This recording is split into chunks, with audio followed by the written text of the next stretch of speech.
Karibu katika sehemu ya 5 recap yetu. Kama bado hujatazama sehemu ya 4, basi hakikisha unagusa hicho pop-up kinachotokeza juu kabisa upande wa kulia mwa screen mwako ili tuweze kwenda pamoja, na kama bado hujagusa alama ya kusubscribe fanya hivyo ili tuweze kwenda sawa. Tulipokuwa tumeishia katika episode ya 4 ni baada ya kushuhudia kwamba Mwamba alikuwa akitoka nyumbani kwa Mwamba Jian, na hapa alikuwa akizungumza na mama yake ambaye alikuwa amemkabidhi kibunda cha pesa kwa kutekeleza mauaji, lakini kwa bahati mbaya mama alikuwa amekasirika baada ya kugundua kwamba jamaa hakuweza kutekeleza mauaji yale. Mtoto wake anayefahamika kama Jian akaanza kumuuliza mama yake kwamba ni kitu gani ambacho unakifanya na kiko nyuma ya pazia ambacho hutaki kunishirikisha, kumbuka kwamba mimi ni mtu mzima sasa. Mama mtu akaona kuwa hakuna haja ya kuendelea kuficha mambo, ikabidi kumueleza ukweli mwanae kwa kumwambia kwamba yule ni kaka yako, lakini kumbuka kwamba yule ni kaka yako wa kambo. Kwa lugha nyepesi ni kwamba yeye ndo ana nafasi kubwa ya urithi kwa sababu ni mkubwa wako pia. Ninachokifanya kwa sasa ni kuhakikisha kwamba jamaa anatoweka kabisa ulimwenguni ili uweze kulisi mali zote za baba yako. Upande wa pili Mwamba Junjie akiwa na marafiki zake wanatazama katika kompyuta, na lengo kubwa ni kumpeleleza huyu jambazi ambaye alikuwa anataka kumuua siku za hivi karibuni. Sasa wakati wanaendelea kupeleleza kuna kitu fulani waliweza kukigundua, lakini dakika za mapema tu akashtukia kwamba bidada alikuwa hayuko hapa nyumbani. Ikabidi kuuliza marafiki zake na kusema kwamba si hatujui bidada wapi alikoelekea. Ikabidi kuweza kumtrack katika location na kugundua wapi bidada alipokuwa ameelekea, akamfuata na kuweza kumrudisha nyumbani. Kisha baada ya hapo Mwamba Junjie akaelekea moja kwa moja hospitalini ambako alikuwa amelazwa yule secretary wa baba yake, na alipoweza kufika katika maeneo haya alishangaa kuona kwamba eti secretary alikuwa na hali mbaya, na inasemekana kwamba alikuwa anaendesha gari huku akiwa amelewa, na secretary akawa anakataa kwamba kufanya kitu hicho. Na Junjie anajua wazi kabisa kwamba kuna mtu ambaye yuko nyuma ya pazia anayechezesha mchezo huu. Lakini hapa katika eneo la hospitalini kuna mzee mmoja anayefahamika kama Mzee Jurong. Huyu ndio baba yake na Mwamba Junjie, na kwa bahati mbaya sana siku leo daktari anamwambia kwamba anatakiwa kupandikiziwa kiungo fulani hivi. Wakati anaendelea kupata hayo majibu, daktari akamwambia kuwa kama asipopandikiziwa basi ana maisha mafupi sana ya kuweza kuishi. Mzee alipotoka pale hospitalini moja kwa moja ile anafika tu mlangoni akakutana na Mwamba Junjie aliyekuwa ametoka kumtazama secretary, na kwa bahati mbaya sana ni kwamba hawa watu wana miaka 15 hawajaweza kukaa pamoja kuweza kuzungumza. Lakini kwa mara ya kwanza mzee akawa amemuita mtoto wake. Alipokuwa akimtazama akawa anakumbuka nyakati nzuri sana alizokuwa akiishi pamoja naye, lakini pia mtoto kati anamtazama babake akawa anakumbuka nyakati ngumu ambazo babake aliweza kumwacha kipindi cha tabu sana. Akakumbuka namna ambavyo yeye alikuwa akiteseka, lakini babake akatafuta mwanamke mwingine na huku akazaa naye mtoto mwingine. Mzee baada ya kugundua kwamba ana tatizo fulani hivi la kiafya, ikabidi kumfuata mwanae siku leo na kuanza kumwambia kwamba kuna masuala ya ulisi natakiwa nikushirikishe. Lakini Junjie akamwambia mzee wake kwamba uwe huru tu, tumia mali zako na hiyo familia yako mpya, mimi sihitaji kuchukua hata shilingi 100 yako, wewe kuwa na amani tu na ujali afya yako sana tu. Junjie alipotoka pale mitaa ya hospitalini akiwa na bidada hakuwa anazungumza kitu chochote kile kwa sababu alikuwa na hasira sana. Walipoweza kufika nyumbani tu jamaa akamwambia bidada kwamba nahitaji ukae mbali kidogo na mimi, nataka nikapumzike. Mwamba alipoingia tu chumbani akajilaza, akakumbuka kipindi alipokuwa akilia kipindi cha udogoni, eti leo anaweza kulia tena kwa sababu babake ameweza kukutana naye. Hii kitu inamuumiza sana. Lakini bidada akamfuata mpaka chumbani, kisha akamwambia kwamba unaweza kuwa unapitia nyakati ngumu ukakosa mtu wa kumshirikisha, mimi naomba wage unanishirikisha lakini kwa sababu nakupenda. Mwamba akajikuta anashindwa kujizuia na mwisho wa siku akawa amemkisi bidada kwa mara ya kwanza tu. Mapema na alfajiri Mwamba Junjie alifurahi kweli kweli, akaandaa chakula kizuri sana kwa ajili ya bidada. Lakini naye bidada bana kwa kujua kwamba ameweza kuingia katika mahusiano, basi akaanza kujifunza kujilemba, akaanza kupeleleza namna ya kufanya makeup huko anaendelea kupractice taratibu. Hasa huku nyumbani kwa Mzee Juro, baba yake na Mwamba Junjie, siku ya leo alikuwa akikabidhiwa madawa na huyu mke wake, huko akimwambia kwamba unatakiwa kutafuta secretary mpya kwa sababu yule wa kwanza anaumwa na hali yake ni mbaya kidogo. Lakini mzee akasema kuwa siwezi nikamtafuta secretary mpya kwa sababu secretary wa zamani anaumwa na sio vizuri kabisa. Siku ya leo katika hospitali ya wanyama kuna bidada mmoja anafahamika kama Miniang, alikuja na mbwa wake ambaye anamtibiaga kwa gharama ya milioni 1 kwa mwezi. Lakini hapa alikutana na Mwamba Nandu ambaye mbwa wake anamtibia kwa gharama ya milioni 9 kwa mwezi. Lakini haya maisha yote Nandu ambayo anayafanya ni maisha fake tu na huenda na lengo fulani kwa huyu bidada. Basi moja kwa moja akampendikiza mpelelezi mmoja hivi, na huyu mpelelezi akawa na urafiki kidogo na hawa kina bidada Miniang. Hasa huyu jamaa katika kupiga story na kina bidada moja kwa moja akawa anamsifia Mwamba mmoja na kusema kwamba kuna mtu hapa Korea ni bonge la bilionea ila hafahamiki na watu hawamjui. Jamaa anaitwa Kim Min Ho. Na sasa ili kutekeleza jukumu lao la kuweza kukamilisha huo utapeli, basi mmoja anatakiwa kujifanya kuwa ni girlfriend wa huyu Mwamba Kim. Basi moja kwa moja akawa anamshawishi Mwamba mmoja hivi na kwenda kuvaa mavazi ya kike, lakini jamaa kutokelezea kabisa. Kumbuka kwamba hii familia nzima inaishi kwa shughuli za utapeli tu. Wakawa wamemshawishi bidada huyu Samaki mtu kwamba naye avae apendeze ili aweze kutumika kama vile ndio girlfriend wa Mwamba Kim Min Ho. Basi bana mchongo kaanzia hivi. Mwamba Junjie akawa amecheza kama yeye ndio Kim Min Ho, na bidada Samaki mtu akacheza kama ndio girlfriend wake. Lakini Mwamba mmoja hivi anayefahamika kama Nandu akacheza kama mfanyabiashara maarufu sana. Kwa zaidi ya wiki nzima wakawa wanashinda katika duka fulani hivi kwenda kununua vitu kila siku, na walikuwa wanajua kabisa kwamba yule bidada ambaye anamtibia mbwa wake kwa shilingi milioni 1 kwa siku huwa anaendaga kununua vitu. Na ni kweli kabisa bidada huyu alikuwa akikutana nao mara nyingi tu. Basi siku leo akawa anaomba namba ya jamaa, na sababu ya huyu bidada kuweza kuomba namba ya Mwamba Nandu ni kwa sababu aweze kupata namba yule jamaa ambaye ni bilionea mkubwa sana ndani ya nchi ya Korea, ambapo hapa tunamaanisha Junjie aliyeweza kujibadilisha jina lake. Baada ya kufanikiwa mpango wao kwa hatua za awali kidogo, basi wakawa wanarudi nyumbani na kupongezana kwamba wameweza kupiga hatua ya awali, angalau wameweza akapata hata namba yao ya simu. Lakini kati ya furaha yao hiyo, basi bidada Siang akawa amempigia simu jamaa na akihitaji kuonana naye, na jamaa hana kizuizi chochote kile kwa sababu huyo ndo mpenzi wake ambaye anatarajia kufunga naye ndoa siku za hivi karibuni. Akamchukua jamaa na kumpeleka katika jumba fulani la makumbusho, kisha akamwambia kwamba kuna picha moja ambayo inafanana sana na sura yako, embo unaweza kaenda kutembea wewe mwenyewe ukaweze kutazama. Na jamaa alipofika tu katika lile eneo, ghafla tu umeme ukawa umeweza kukatika, ikabidi kuasha kiberiti chake, lakini alipoweza kuingia alishangaa kwa kwamba hii picha inafanana sana na yeye. Na lakini kando kidogo ya hii picha kulikuwa kuna maandishi ambayo mwamba alikuwa ameandika specific kwa ajili ya msichana fulani hivi, lakini haya maandishi alikuwa amemwagiza mfanyakazi wake na kumwambia kwamba achimbe shimo refu ambapo atakwenda kuyazika maandishi haya na asiwepo mtu wa kuyachukua. Lakini hata bidada Siang alipoweza kutimba katika mita hiyo, alibaki anashangaa sana, akasema kuwa sijawahi kuona picha kwenye historia inafanana na mtu ambaye yuko katika dunia sasa hivi. Na hii kitu pia ilizidi kumchanganya mwamba Junjie, ambapo aliporudi tu nyumbani basi alimkuta Nando anaendelea kupata unywaji taratibu pale sebuleni. Lakini pia naye mwamba akawa ametimba hapo na akaendelea kunywa pombe taratibu sana, huku anaendelea kumuuliza Nando kwamba hivi bidada umewahi kumuelewa yeye ni nani? Lakini mwamba akasema kwamba huyu bidada ni bonge la tajiri japokuwa na maisha ya kipumbavu sana, na anaamini kabisa kwamba wewe na yeye mliweza kukutana kule Spain. Lakini Nando akaongezea kwa kusema kwamba pamoja na yote hayo bidada ni mrembo sana na mzuri wa kiasi chake bana. Hii kauli ya kwamba bidada ni mrembo ilikuwa imemgusa sana mwamba kwa sababu ameshaanza kumpenda na siku za hivi karibuni alikuwa amempiga kiss. Basi kesho yake tena alfajiri na majukumu yao ya kitapeli wakawa wamempigia yule bidada Miniang na kuandaa chakula cha mchana ili lengo waweze kushiriki kwa pamoja. Lengo lao ni moja tu, kuboresha zaidi urafiki wao.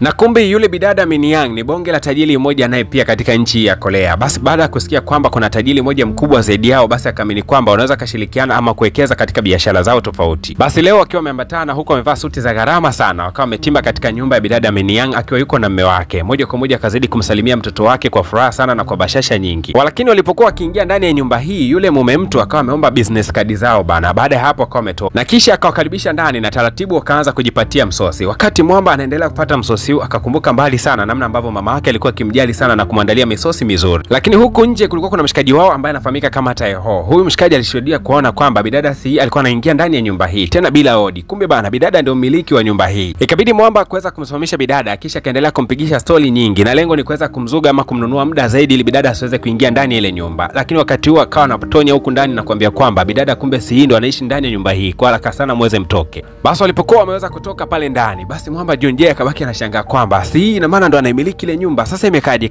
na yule bidada ambaye tulikuwa tunaenda kufanya naye biashara, mbona ni tajiri? Sasa utajiri wake umekaa vipi pia? Lakini leo bidada yule samaki mtu akaamua kujitambulisha jina lake la uhalisia, akisema kwamba yeye anafahamika kama Somchan na zamani sana alikuwaga ni samaki mtu, ila akawa anauliza kwamba hivi ni kwa nini nyie mnafanya utapeli? Lakini mwamba Junjie akasema kwamba tunafanya utapeli ili tuweze kuishi vizuri, ili wewe uweze kula, uweze kuvaa na vitu vyote ambavyo wewe unaweza kuwa navyo. Hawakuzingatia sana ile kauli ya bidada aliposema kwamba yeye alikuwaga ni samaki mtu. Lakini baadaye wakiwa wamemaliza yale mazungumzo, mwamba ndo akapanda gorofani na kuanza kukumbuka ile kumbukumbu ya bidada alichoweza kukisema kwamba alikuwaga ni samaki mtu. Hii kauli kabaki inamshangaza sana kwa sababu kila anapoona vitu vinavyohusiana na samaki huwa kuna kumbukumbu zinazokuja kuhusiana na huyu bidada. Sasa hii kitu inabaki inamshangaza, huyu bidada ina maana ni samaki au nini? Na sasa kadri mwamba anapozidi kuhangaika kutafuta ukweli katika akili yake, siku ya leo bana kumbukumbu zikaanza kurejea za miaka 300 iliyoweza kupita nyuma. Kumbe mwamba alikuwaga na mahusiano na huyu samaki mtu. Na mbaya zaidi akawa anakumbuka kumbukumbu zote za namna ambavyo alikuwa ameingia kule Spain na kuweza kutana na huyu samaki mtu na kisha kaanzisha mahusiano, na akaja kugundua kwamba mtu ambaye alikuwa amemfuta kumbukumbu ni huyu bidada kwa kuweza kumkiss. Hasa jambo baya ni kwamba wakati bidada alikuwa anamuuliza mwamba yale maswali, jamaa alikuwa anamjibu kwa ukali sana, kitu ambacho kilikuwa kimemkela sana bidada na kuamua kuweza kuondoka hapa nyumbani, kitu ambacho kasababisha jamaa aanze kumtafuta bidada kwa sababu ameweza kukumbuka kumbukumbu zote lakini hakuweza kumpata. Na kumbe bidada Somchang alikuwa akizunguka tu mitaani asijue wapi anakoelekea, lakini ghafla tu yule mwamba anayefahamika kama Jian alikuwa amemsaidia kipindi kile alipokuwa amepata ajali, aliweza kujitokeza. Lakini bado bidada hakutaka kabisa kuweza kuzungumza na jamaa stori zake zozote zile. Mwisho wa siku bidada katika harakati za kuendelea kuhangaika akafika katika maeneo ambayo ni chini ya daraja, watu wasiokuwa na makazi maalum wanakwenda kulala katika mitaa hiyo. Basi bidada moja kwa moja akaenda akachapa usingizi katika maeneo hayo, kwani amechoka kabisa kuona kwamba mwamba Junhee anaweza kumtukana na kila wakati anamjibu vibaya. Mwamba Junhee haamini kabisa kwamba bidada amelala nje ya nyumba, na siku leo akawahi mapema kabisa kwenda kumtafuta bidada. Lakini kwa bahati mbaya ni kwamba bidada kwa sababu hajazoea kulala mitaani alikuwa amepiga usingizi wa fofofo, hivyo hakuweza kuona kabisa pochi yake. Kumbe bana kuna wanafunzi nyakati za asubuhi walikuwa wamemwibia ile pochi yake na kwenda kuchukua ile simu yake. Alipoweza kuiwasha tu, mwamba Junhee akaanza kuona location ni wapi bidada anakopatikanika. Kumbe ni wale wanafunzi ambao walikuwa wameweza kuiokota ile simu ama kumwibia yule bidada. Na kwa kuwa mwamba shughuli za wizi ndio nyumbani kwake, basi moja kwa moja alipoweza kuwafuma wale wanafunzi, haraka sana akazichukua zile pesa kinamna fulani hivi, na mwisho wa siku akachukua mpaka ile simu. Sasa swali ni moja tu, bidada ni wapi alipo? Lakini kumbe Jian huku huku ambako bidada alikuwa ameweza kujificha, yeye alikuwa ameambatana naye kuelekea huko pamoja na wakawa wanapiga story sana. Lakini wakati huo Mwamba Junhei alipoweza kutimba katika mitaa hii, kaanza kumwambia bidada kwamba ni kwa nini umeweza kulala nje, hebu turudi nyumbani haraka sana. Lakini bidada akasema kuwa siwezi nikaishi katika nyumba ya matapeli. Mwamba akajifanya kuto kujali sana, akawa ametoka nje ya mlango akiwa anamsubiria bidada aweze kutoka, lakini bado bidada halibakia mule ndani. Ni Hailey akaendelea kuishi hapa kama ombaomba, lakini sio kwenda kuishi katika nyumba ambayo watu wake wote wanaishi kitapeli. Bwana Mwamba akaamua kumwacha bidada na moja kwa moja akawa anaelekea sasa nyumbani huku anaendesha gari yake. Lakini akiwa njiani akawaza kwamba ni kweli anamwacha bidada ambaye alikuwa na historia naye kubwa sana kimapenzi ya zamani. Jamaa baada ya kujumlisha na kutoa akaona kwamba ni vyema angerudi katika kile kituo angalau tu aweze kulala kando ya bidada. Lakini alipokuwa anarudi akashangaa kuona kwamba kuna msela fulani hivi ana upala wake bana, na akawa anamsogelea bidada anataka kulala naye. Unadhani nini ambacho kitakwenda kujili? Tukutane katika episode ya 6 tamthilia yetu nzuri. Asante sana, karibu sana katika episode inayokuja.